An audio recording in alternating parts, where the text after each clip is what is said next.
What's next? Right now, we have to deal with the continuing information of fear.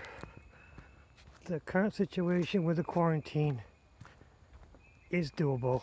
It's not as bad as it might seem if you watch too much of the news or talk to too many other people who are following the news. I firmly believe that the issue with the negative virus, the virus that's causing all this stress and fear, is about 50% of what the real threat is. If not a little higher or a little lower, let's say 50% plus or minus 25%. Easy peasy. But I don't think it's 100%. I don't think it's really as bad as they're presenting it out to be, where they're extrapolating what the potential deaths are going to be. My only issue is even those who catch it and survive it, they're going to be needed on respirators. And unfortunately, even if they recover from being on a respirator, their lungs are going to be messed up. They're not going to have a very good quality of life. So it's those who catch it and, let's just say, are casualties of it. If they don't die, they live, and they don't live a very quality life afterwards. So that's why you have to remain positive, because placebos are established that if you have a positive mindset, you recover quicker. And if you recover quicker, there's less damage to your body caused by this horrible virus. So right now, for some reason, the powers that be keep pushing the fear, pushing of what this potential virus is going to do.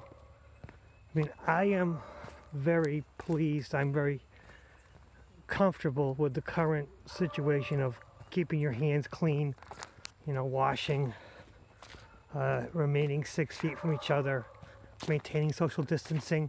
This is all good. This is all solid stuff. And maybe they present the fear of this virus to help push people into maintaining the social distancing and keeping themselves clean, washing their hands. And I mean, I don't think masks or gloves are gonna help, because when you wear masks and gloves, you have to know how to use them appropriately. You have to avoid touching your hands, and if you touch something with the gloves, those gloves are contaminated, and everything those gloves touch are gonna contaminate it. So I don't think gloves are a good idea. Washing your hands are a good idea.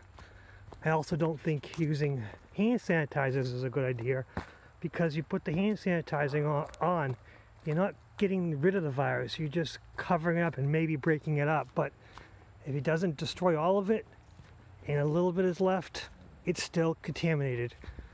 1% contaminated is still a contamination. I come from the biotech field, so any contamination is 100%. If something is contaminated, even a teeny tiny bit is completely contaminated, it's no good. So that's my mindset. So washing your hands, hand washing, solid. If you're gonna wear a mask, you put on your mask with clean hands. And if you need to adjust your mask, you have to clean your hands before you adjust your mask. Before, you have to clean your hands after you adjust your mask afterwards. So everything the gloves touch is now contaminated. So, I mean, if you touch your face is contaminated. There's stuff on your face that, although if you touch your face again, it's not a big deal, but you touch your face, and anything you touch after that is going to be contaminated with anything your face has on it. Simple. So, moving on. I 100% enjoy social distancing. I 100% enjoy keeping your hand clean, washing, not touching your face. All this is all solid. It's just, I don't want to push the fear mongering, because part of the fear mongering also comes with the fear of lack. So that's why the hoarding. People are hoarding only because, not because they need it, because they're afraid of missing out. They're afraid of, oh, what if? And unfortunately, they're taking too much. I mean, not including the people who are taking it to sell it. Those people are just garbage, and they don't deserve to get any respect whatsoever. If you're hoarding to sell it to people who are experiencing lack, then you don't deserve to be a functional member of society. Now, if you're hoarding it to help others, I'm not going to judge you. If you're hoarding with some kind of a weird responsibility that you know how to hold it and you can disseminate to others, it's weird, but I'm not going to judge you for your set of beliefs. Now, we all have to find what our fear base is, what makes us scared and what is feeding our fear, and help try to eliminate it. If your fear is that you're going to run out of toilet paper, look and see how much toilet paper you have and figure how long it's going to take to use that. And then figure, okay, maybe I should get more or maybe I don't need more. If it's a fear you're going to run out of food, look at your stockpiles. Me personally, I have a lot of dry goods. It's one of the things I do. Whenever there was a sale on some dry goods, whether it be macaroni and cheese, spaghetti, instant oatmeal, regular steel cut oatmeal, I stored it. It's easy to store. Stores really well in a plastic tote. You can put it with rice. Rice is a natural desiccant, so it kind of all works together to keep things pretty dry and nice. It's in a plastic tote, so nothing stinky in there. Doesn't contaminate anything with smell. It's kind of self-contained and it kind of avoids the insects and the other animals, because all you just do is stick a bounce dryer sheet on top which has oleander, and oleander will keep a lot of the insects and rodents away. All this dry goods, easy peasy. But those of us who are forward thinking because we had food just in case, we have nothing to worry about. Maybe we never thought about toilet paper and towels like that, but for me personally, I always had a nice available amount. I mean, I have plastic bags. I have everything I need that just in case I'm not able to get it. But I'm not really a hoarder. I just have enough to keep me going for a month or two. More like a month and a half. But you have to find things that generate your fear and learn to lower it or disintegrate it if possible. Fear of lack, fear of missing out. You have to find ways of, alleviating that, put things to make it more sense. Fear of lack, well, I have plenty of this, I have no problem. Or I have to find a way of getting a little bit more to be more comfortable, which sensibly there are ways of getting a little bit more. Like if you're running low on toilet paper, there are ways of getting more toilet paper. It's not that big of a deal. I mean, for me personally, one of the things is that a couple days ago, my wife and my son like to have Hot Pockets in the freezer, just in case. It's an easy meal, microwave it, heat it up in the toaster oven, boom, it's done. Due to my wonderful spiritual path, I avoid eating meats. For the most part, I don't eat pork at all, and I have reduced my beef intake significantly. I allow myself to eat fish, chicken, and turkey, although for predominantly 80% of my life, I never eat chicken and turkey because I never could stand the taste of foul birds. I got salmonella poisoning as a child, so I had a natural aversion to eating bird products. But now, because I removed the beef and the pork, I've increased my chicken and turkey intake, and then there's also the fish intake, which fish is not the greatest. Is sources of mercury and other contaminants, but we do what we can. Eating more fresh vegetables and fruits is always good. Drinking more water is always good, and also intermittent fasting helps your body much more efficiently use the food that you do have available. I mean, initially when I started intermittent fasting, I lost weight quickly, almost too quickly.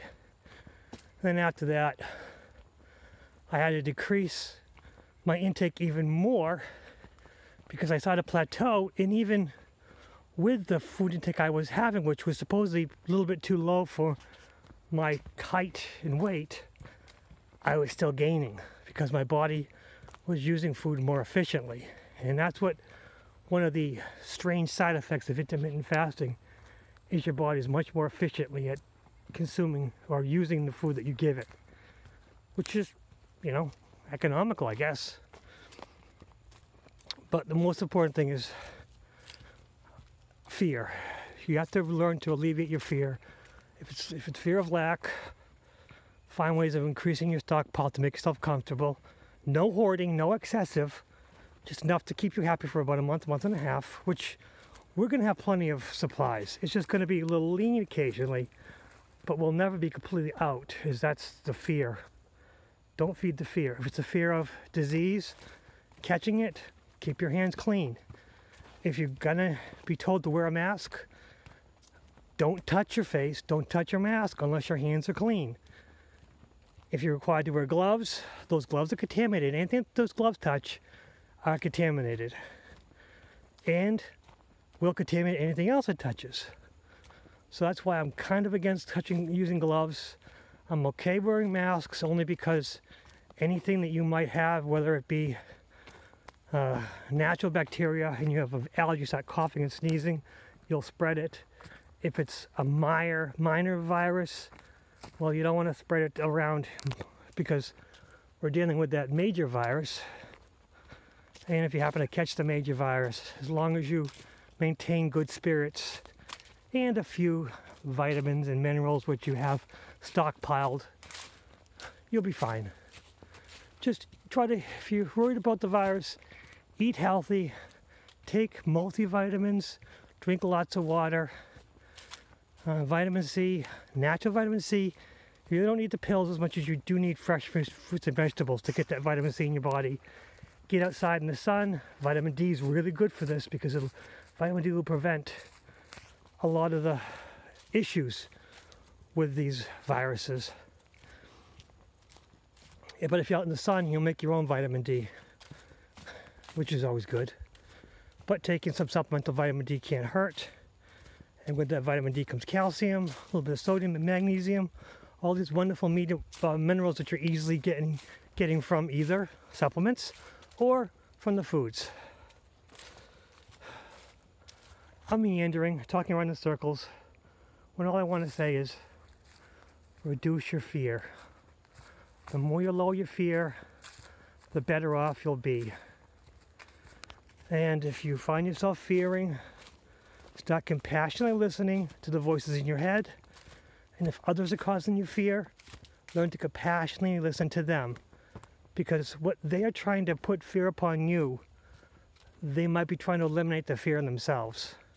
So if you compassionately listen and then speak very little, not argument, just talking facts, because a lot of times the people who are fear, they miss some very important pieces of information.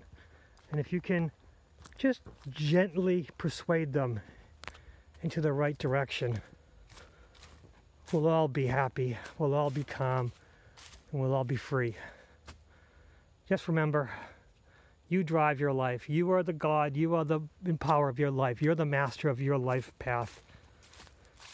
You can rely on spirits and gods and good luck, but it all comes down to you utilizing the opportunities you're given. What's next?